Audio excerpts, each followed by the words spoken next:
नमस्कार मंडळी. आज इथे आपण रेसिपी नाही आहे, तर आपल्याला इथे तांदळाचं पीठ बनवणार आहोत आपण.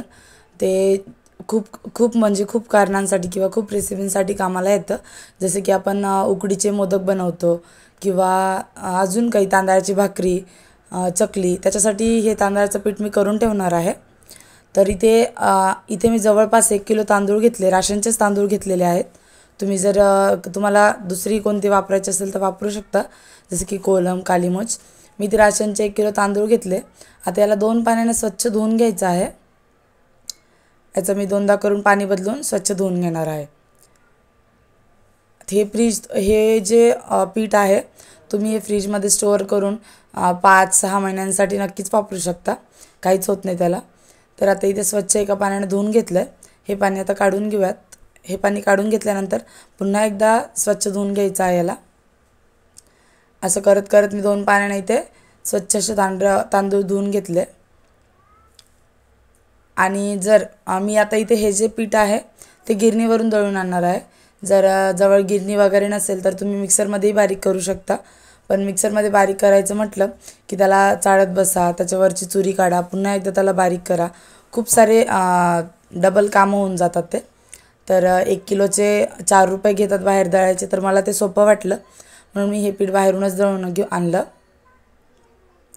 आता तुम्ही पाहू शकता इथे मी हे पाणी सगळं काढून घेते आहे. आता हे तांदूळ जे आहे आपल्याला 10 मिनिटासाठी भिजत घालायचे, जास्त वेळ नाही, जेणेकरून आपला जो तांदूळ आहे त्याचा हाताने असा तुकडा आता सध्या तर मोडत नाही आहे, पण जेव्हा तो 10 मिनिटानंतर भिजतो अल्लाद म्हणजे एकदम अलगदपणे त्याचा तुकडा मोडला जातो. आता इथे तांदूळ आपला भिजून तयार आहे. पाहू शकता किती पटकन तांदूळ तुटला जातोय.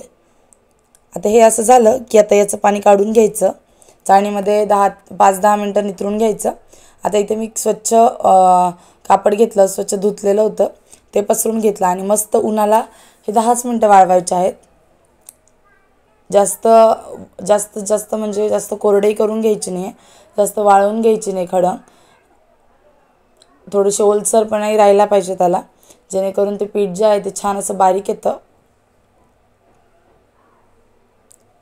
आता इथे हे तांदूळ आपण 10 मिनिटानंतर याला काढून घेऊयात. छान असे उन्हाला वाळू दिले.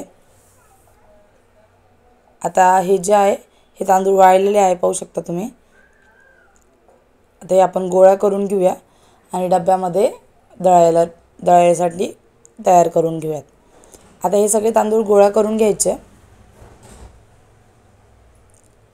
इथे पाहू शकता तुम्ही. आता हे तांदूळ आपले तयार आहे. आपण आता हे दळायला देऊयात. आता इथे मी माझं पीठ तयार करून आणलेलं आहे. खूप छान आणि खूप मस्त बारीक पीठ दळून दिलेलं आहे. तर तुम्ही यापासून भरपूर काही पदार्थ बनवू शकता. चला तर आजची रेसिपी कशी वाटली नक्की सांगा आणि चॅनलवर नवीन असेल तर सबस्क्राईब करायला विसरू नका.